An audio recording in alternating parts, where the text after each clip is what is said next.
Hey everybody, it's Frozen and thanks for joining me. Still answering your questions. There's a ton more to go, so if you have any more, please leave them below and I will get to them. It's going to take a while though.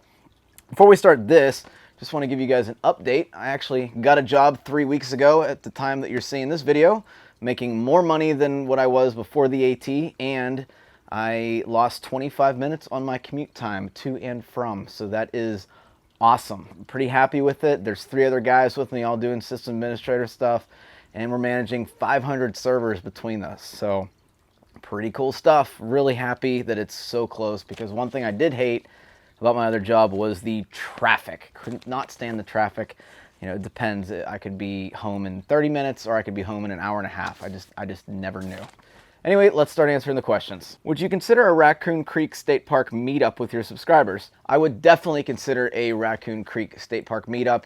However, because starting the new job, I don't really have a lot of paid time off or sick time, and I'd rather use that time to get out on some backpacking trips this fall, namely the Loyal Sock Trail, and there's another trail in South Carolina that I got invited on. I can't recall the name off the top of my head, but I would like to get out and do those trails. They're a little bit lengthy. I think they're like over 50 miles long, so they're just right up my alley, just to kind of ease back into backpacking.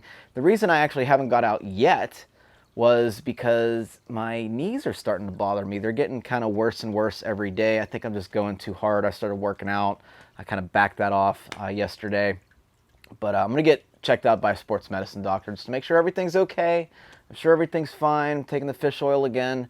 But yeah, I do want to get back out on a backpacking trip.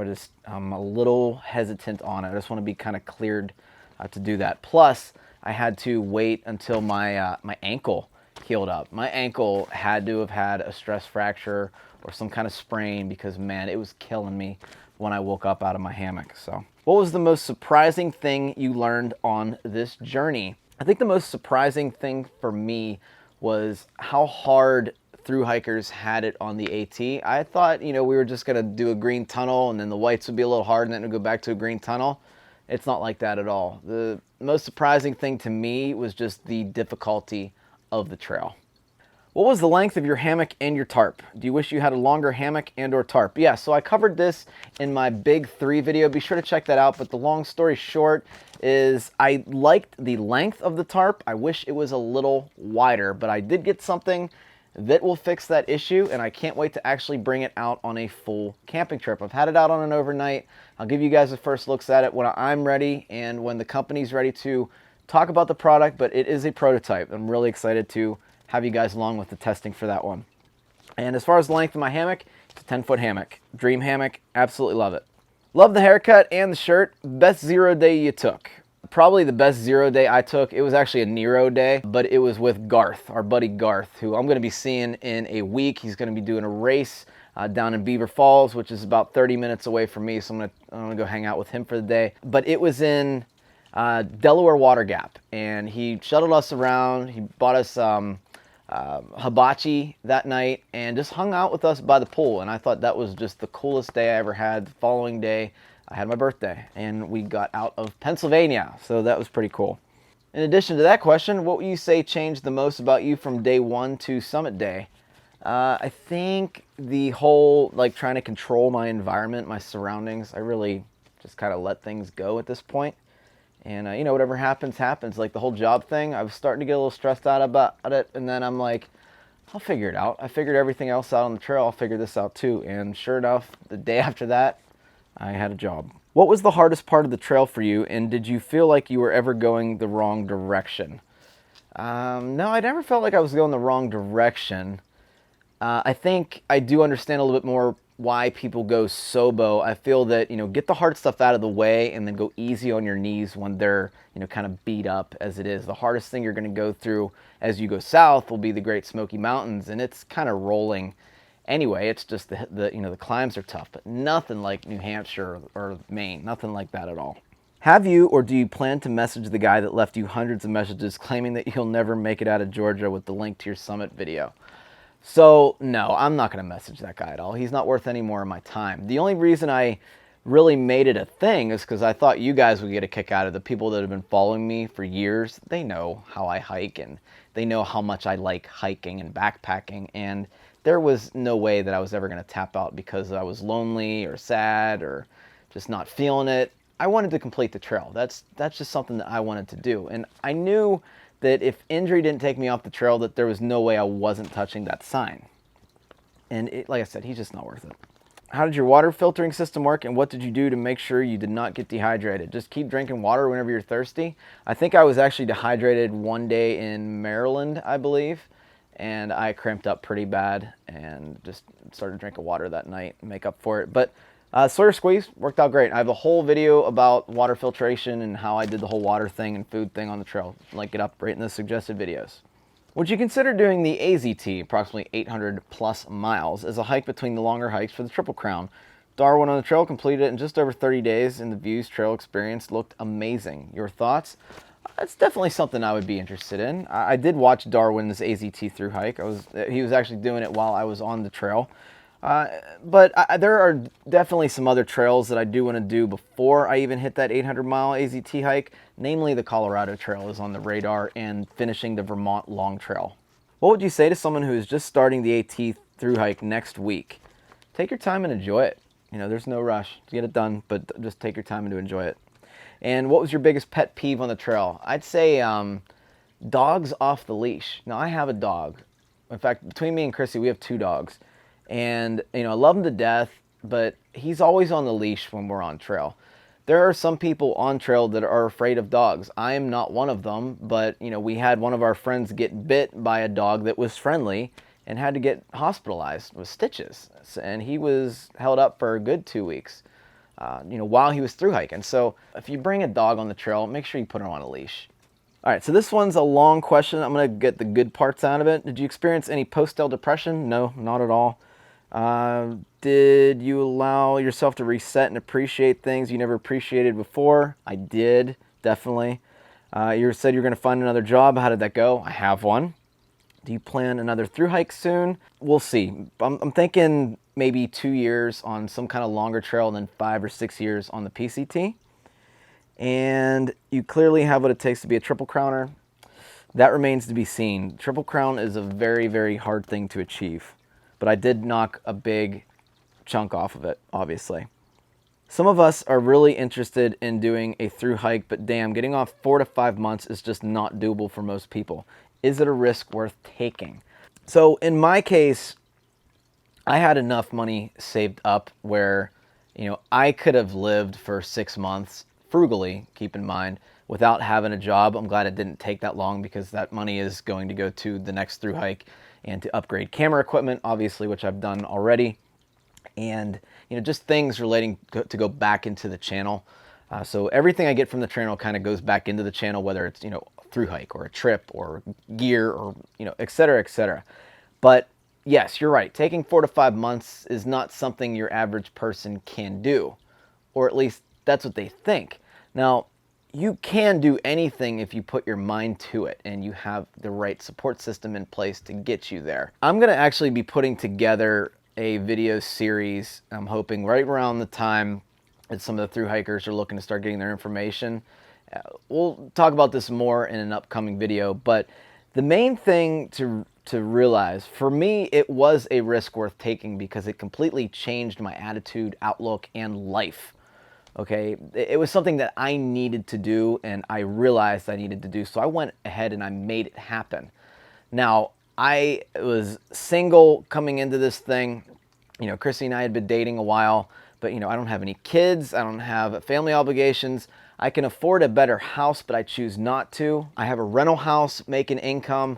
I've made some very good decisions with my money making that allowed me to do that. And you really just need to think about how you're spending your money. And if you really want it to happen, you can make it happen. For instance, Juliana Chauncey, she is an employee of the Trek or something like that. Something that she does podcasts with them all the time and writes for them and films and all this other stuff. She finished her thru hike and is now living out of her car because she sold all of her belongings except for some select few which she kept in a storage unit. So she didn't have the money to just, you know, up and leave a house with a mortgage or bills or all that stuff. She sold everything and went on the trail because she wanted to. And now she's figuring it out, job interviewing, but she's living out of her car. That takes a lot of guts, but that just goes to show that you can really do a thru hike if you put your mind to it. How did your significant others cope with the time away? So I talked to my mom and Chrissy, who had the hardest time dealing with everything. And really, they said the videos helped them cope because they could see exactly what I was going through. And honestly, I was only a quick text or a call away, so that definitely helped them. And, you know, being able to come see me, you know, 2 to 3 times while I was on the trail helped a lot, especially for me. Have you finally given up on the breathable raincoats? They work for a while, but when the chips are down, you need to stay dry and they wet out. Trying to reapply WR helps, but is not a solution. I've had good luck with the non-breathable jackets. I looked like you were considering switching in Monson, but not sure if you did. So I didn't. I kept the helium too, just because I didn't want that added $100 and whatever dollar expense. I felt my rain jacket could last me through the trail, and it did. Was it graceful? No, it really wasn't. Since then, they did lifetime warranty that jacket, so, you know, it's back brand new. I don't think I recommend a breathable rain jacket on a thru hike. I would almost recommend something in a sil nylon or just something that you know has some kind of waterproof membrane that isn't breathable, especially starting when I started. There were some days that I definitely would have appreciated staying dry and, you know, just keep the rain jacket wet. Your thoughts on the rain kilt? You seem very high on it at the start, but did not see it in later videos. Did you keep it as a ground cover? So I think my rain kilt would have worked a lot better had my rain jacket been just a little longer. As it stands, my rain jacket pretty much came to my waist, and that was about it. I would have liked for it to go over my butt a little bit. That way that there was a big seal out for, you know, the kilt area. And I always had to wear that kilt like up past my belly button. And even still, I think the rain jacket just got lifted up by my backpack. Water was on the backpack, rolled down my shirt, into my pants, and just soaked my entire outfit and just kind of was useless. So yeah, I definitely think I would change, you know, into a different rain jacket, you know, knowing what I know now, especially with how cold it was, like I said in the last question. But the rain kilt itself is amazing whenever you do have protection over top of it. Besides falling in, did you ever take time to go swimming in any of the streams or in the beautiful ponds and lakes? So we went swimming quite a bit. Obviously, I couldn't film it all because I was really worried about dropping my phone in, okay? My phone is water resistant to a point, but it really only covers rain and being submerged like a meter or something like that. So that's why you didn't see a whole lot of swimming. Togs is a really great swimmer. She brought a bathing suit with her, and we went swimming as much as the weather would let us. What section would you do again? I would actually like to do southern Maine again. I would like to do that at 100% strength. How many nights did you sleep in the forest, including shelters? How many nights did you sleep under a roof within conditioned space? The number I slept in my hammock was 86 of my 131 days. Again, I had to go into town a lot to charge my battery, so my battery bank would not let me stay out longer than 4 days, or else there would simply be no videos. Now, if you're looking at budgeting for a thru hike and you're not vlogging, you can pretty much extend that time out between 4 and 5 days, which is when you're going to be averaging going into town anyway. But for me, my average was about 3.8 days if you kind of tally everything up. I'm really not happy about that number, but I don't think I could have done it any other way except one night in New York. Lucky, you doing all right? I'm cold. Still cold after a hot shower. Yep, hot shower. So this was probably the right decision to come in here then. Yeah, I think my body temperature dropped way too quick. A little bit, yeah. And one night in Georgia. That's all there is to it. I screwed up, had some gear failures, and I hate taking a zero, but I feel like it's the safer thing to do. Where it froze and I had to stay in the knock. And in all honesty, when I went into town, it was fun. I had a good time. And through hiking, to me, later on in the trail, became about having fun and not just hiking the whole thing. So hopefully that helped anybody looking for budget stuff or just general knowledge. Has anyone given you grief for the sheer amount of trail magic you received from either subscribers or Fresh Ground, who literally followed you around for much of Maine? So let me touch on Fresh Ground first, because that's not completely accurate. Though he did meet us in several locations in New Hampshire and Maine, he wasn't following us around, he was following several bubbles around. So a bubble is a group of people hiking the trail. So there was a bubble of, God, I think it was 18 to 22 called the Frubble that he was following around. He was following around us, which consisted of 7 people. He went up and followed Hawk for a while, which I think it was just him and another dude. Chris from Maine, which I never got his trail name, and then another dude from another country, I can't remember his name.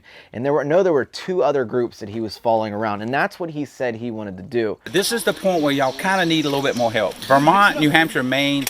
So I'm going to focus more on that this year. Awesome. And try to kind of go back and forth until the funds run out. And then when the funds run out, I go back home. In all honesty, if it weren't for my subscribers in Fresh Ground, I would have only gotten Trail Magic 2 times out of the whole entire trail. And that mainly is because I started very, very early. Now, I know people that started after me in March or April that had Trail Magic probably just as much, if not right under what I had, which is incredible to me because we had, like you said, we had a lot of Trail Magic. But as far as your question, did I get any grief by the magic I got on trail? Yeah, I got a ton of grief. I got a ton of hate mail for it, and for the most part, I responded very professionally, and I tried to make them see that, you know, I apparently am inspiring people, and they want to come out to meet me, not because they want to give Trail Magic. I didn't care about the Trail Magic. I cared about meeting the people that were on the other side of the screen. No, I didn't expect Trail Magic from anyone. Cherry Cokes, obviously, awesome thing. Delirium, great. Thank you so much. I can't believe you spent that much money on a beer for me. But honestly, I just wanted to shake the hand of people behind the screen that were driving me in the comments to keep going.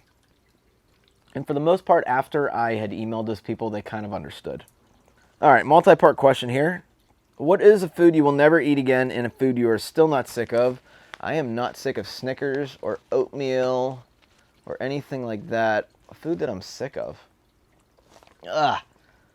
Yeah, RX bars, that's one food that I will never eat again in my entire life ever. It's gross.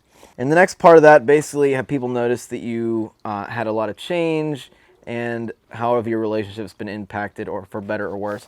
So I think my relationships have been impacted for the better. And by the way, for those wondering about that, that is just a I'm taken ring. It's not, we didn't get married. Our date is February 22nd. So there's a lot of planning for the wedding. It's kind of stressing us both out. I didn't realize the amount of stuff that went into a wedding. Like, holy crap, we just picked a priest the other day, but my goodness, at this point, I'm just ready to go down to the courthouse and just say yes. You know what I mean? But yeah, I think I've changed for the better, a lot better. I was really dead inside, like I said in the previous QA, and now I just feel alive and relaxed, and I can feel love again, which is kind of lame, but it's cool too. What's the most challenging section of the trail in terms of logistics? Either finding a camp spot, resupplies, the privy situation, trail maintenance, whatever. It looked like nobody cares for Smokies White's 100 mile. What part is most memorable to you? All right, so 100 mile, not a problem. There's even a road that you can get in and out of there. You'll have to call for service, so that can be a pain trying to find service in the 100 mile. The only reason why we didn't have to go back and get food, because my food bag only held 4 days of food max as a thru hiker. It would hold more just as a regular weekend backpacker, but thru hikers eat a lot of food. We had Fresh Ground giving us our 2 days extra of food, so he held on to 2, and then, no, he held on to 2.5, and we took 2.5. That's how that worked. I think we did it in 5 days. Smokies